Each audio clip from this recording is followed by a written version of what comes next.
All right, so I asked you guys to send me some deep questions on both TikTok and Instagram, and you guys flooded my messages. So I don't think we can get through every single one, but we can go through a lot. So let's start off with the first one. What is the meaning of life? I am struggling to find myself. Who am I, and what is my purpose? So let's quickly dissect this question because there are a lot of questions in here. This question gets asked a lot. In today's day and age, I think this is one of the most common questions. What is the meaning of life? What is the meaning of my life? And for that, I would say life doesn't really have an inherent meaning. Life doesn't have a specific fixed meaning and purpose that you should abide by. The same goes with your life. The same goes with your meaning and your purpose. You don't have a specific meaning or purpose that you have to do and have within your life. Now, this doesn't mean that your life is meaningless. It does to an extent. But that doesn't mean you can't give life meaning. That doesn't mean you can't give life purpose. When I say your life is meaningless and the only individual who can give life meaning is yourself, I'm talking about the existential philosophy. The philosophy by which people believe, or the existentialists believe, life is inherently meaningless. There is no meaning to life. However, that doesn't mean that you can't give life meaning and purpose. You are the individual who has the power to do so. So you're saying here that you're struggling to find yourself, you don't know who you are, and you don't know what your purpose is.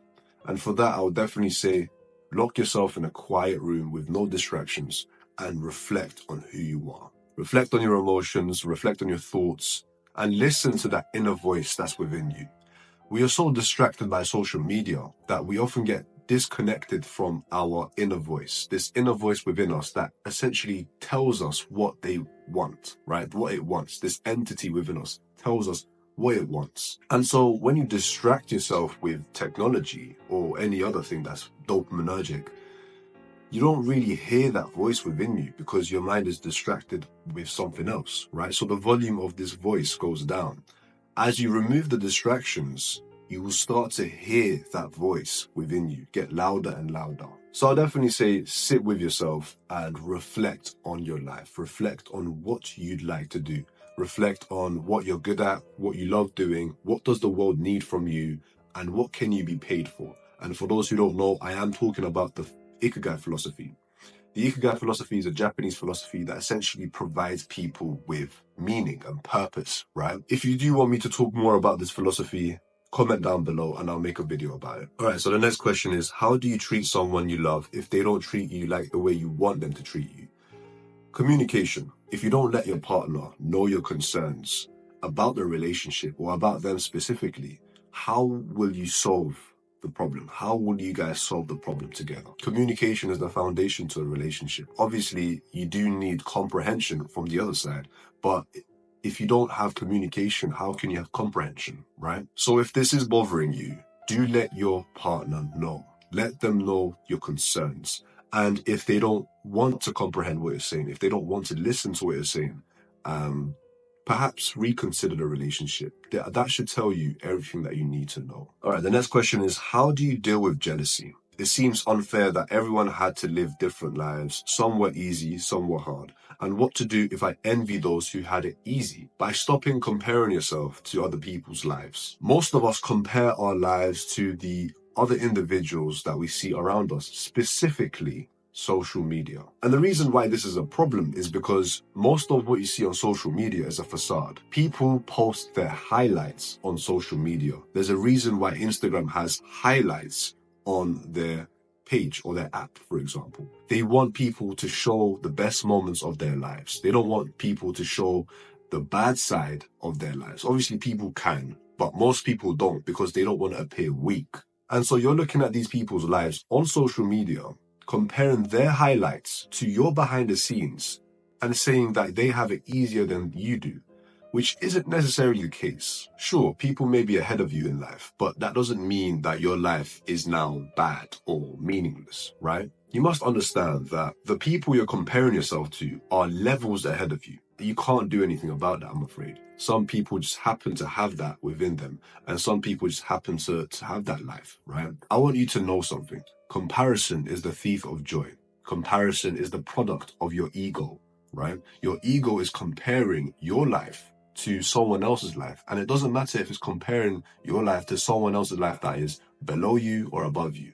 It will compare regardless. Now, in terms of the second part of your question, which is the envy part, you're envying these individuals because you're jealous, right? You're jealous of their success. You're jealous of their life. But you must understand once more that you're comparing your behind the scenes to someone else's highlights. You don't know what they're going through.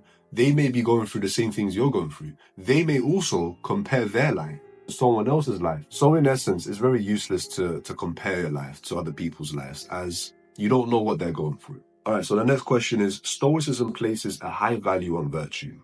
But what does it mean to live a virtuous life in the modern world? How can we balance the pursuit of virtue with the demands of everyday life? This is a very good question. I like it.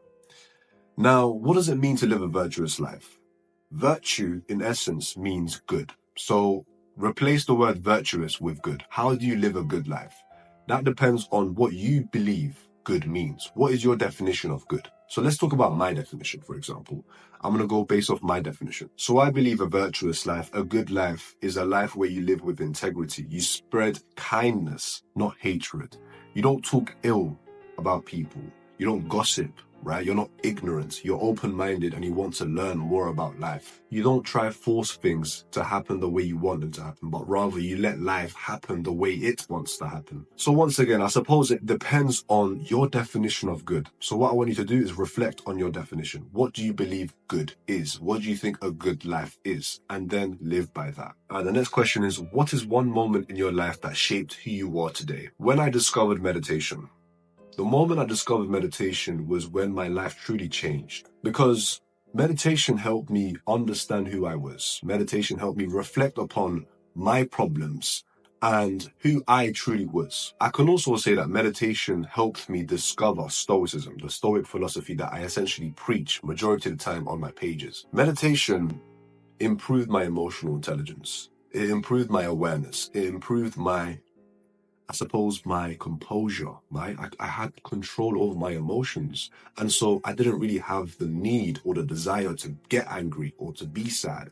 I maintained control over my negative emotions, to be exact. I've been meditating for 5 years, coming up to 5 years actually. And I can truly say it has changed my life significantly. The person that you see in front of you was a direct result of meditation. The cause was meditation, and the effect is what you see in front of you. So yeah, I think meditation was the point in my life that truly changed my entire life, actually. All right, the next question is, in a world imbued solely by information, can poetry exist? 100%. If you think about it, poetry is still information. Everything around you is information. Technology is information. Poetry is information. So yeah, I think poetry is definitely information. And it can exist within a world that's solely focused on information or is information. All right, the next question is, a person only stays for so long until they die. So is it safe to say that we may never get everything we want or need in life and that all of it is just okay? 100%. We must understand that some people are afraid of death, not because of what's after death, but they are afraid that they won't be able to achieve their goals in time, right? That's why they are afraid of death. And you must also understand that you're not going to be able to achieve every single goal that you may have. Maybe you can have the time to achieve all the goals. But in essence, life is unpredictable. You will never know when you die and leave this world. So again, it's okay to not achieve the things that you want and need. That's just a part of life. And the next question is, if today was your last day alive, what would be your biggest regret and why didn't you do anything to change it? I'll be honest with you, I don't really have any regrets, and I wouldn't really have any regrets if I did die. And I suppose that's a very naive way of thinking, but in essence, I don't really regret anything because I don't think regretting things is useful in any way. I think regretting things are useless because you're worrying about things that have happened, that you've done in the past. And once again, you can't control the past. You can't control your past actions. And yeah, that's why regretting things, in my opinion, is useless. All right, the next question is how to know when to let go. Great question. And I would say when you're dwelling on the past, when you're hyperfixating on what was, when you're spending so much of your time in the past, in the specific moment that you're worrying about, is when I think you should just let go. That is a sign that you should let go because you're spending more time in the past that has past, right, than you are in the present moment that's happening right now. That's a valuable time that you will never ever get back. That's being wasted of you spending time in the past. Next question. What motivates you to spread wise words? Like, man, honestly, your words honestly changed my life. Now, for this question, I'll definitely say that it was a natural passion of mine. It was always a natural passion of mine to help people with their problems, to listen to their problems. And I suppose that manifested into what I'm doing right now, right? I found an opportunity to help people online in a global, international level. And I took that opportunity, and now we are here. And I am forever grateful that I am here, that I do have a lot of individuals who do support my work and who do support what I say. And I suppose I can also say that the messages that I get from people saying how I changed their lives and I helped them with a certain problem and I removed their pain, that is what keeps me going. And I love that. Next question. When will I find the one? When you become the one, rather than seeking the one, be the one. Be your ideal partner, right? So rather than chasing or finding your ideal partner, be your ideal partner, so then you can attract your ideal partner. So in this instance, reflect on what you believe an ideal partner is to you. So is it someone who is good at communicating? Is it someone who is smart, etc.? From there, you can then work on being your ideal partner to then attracting your ideal partner. Next question is it good to quit school at 16 years old? Now, I'm all for going to school. I think everyone should go to school and get somewhat of an education. I think school has now received a bad name for it, a bad rep, because of, I suppose, people calling it a scam, people not receiving the return on investment that they wished to have been receiving. And I think school doesn't promise you a future. It just simply provides you with its educational curriculums. Especially at 16 years old, I don't think you should quit school. I mean, if it's not compulsory, you don't need to go, right? If you don't need it for your future, again, you don't need to go. I have this philosophy, right? And it goes like this. If you don't need school for your future career, you don't need to go to school, right? If you do need school for your future career, for example, you need to go to university and study medicine in order to become a doctor, then by all means, you have to go to school. Next question is true self-awareness possible, or are we always biased? Now, there's two questions in your comment. Let's talk about the first one. Is true self-awareness possible? Yes. I think having too much self-awareness is possible, right? And I suppose it depends on what you mean by true self-awareness.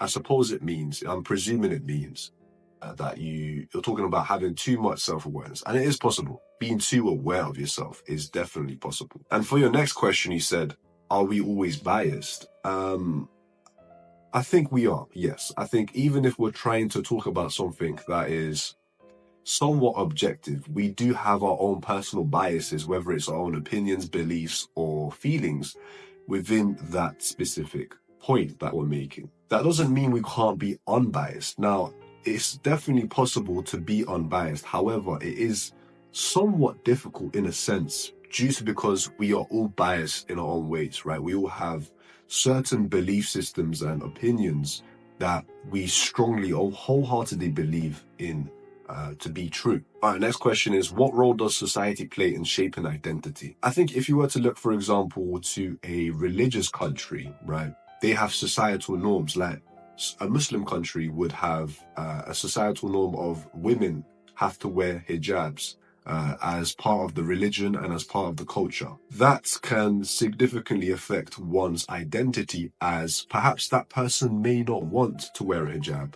And so they have to, because it's compulsory, mandatory within their religion and culture. The same applies with culture, right? So if your country, for example, or if your society that you live in has a certain culture that you have to abide by, that once again will significantly affect your identity. So we talk about religion, culture. I would also say politics as well. Some people believe that they are left-wing, right-wing. Some people think they're liberals, etc. So they characterize themselves as a specific political party or a specific section of the political wing.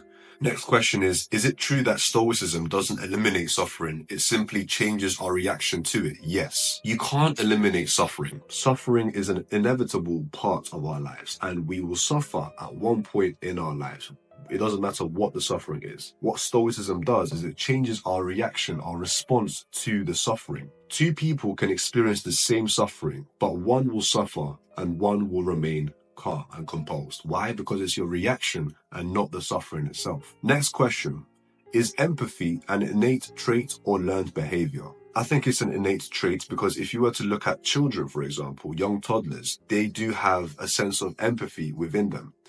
But I do believe empathy is something that could be worked on. You can improve your empathy and make it better. This can be done by improving your emotional intelligence, be more understanding, listening to the problems of others, or listening to people in general. And that's how you become more empathetic, in my opinion. I think another way you can improve empathy is by improving your relationship with your emotions. And when you have a good connection, a deep connection with your emotions, you can also feel the emotions of others in a sense. You can't feel their emotions specifically and physically, but you can, in a sense, feel the emotions that these people can perhaps go through or are going through. All right, next question is how to live life according to me, so the messenger.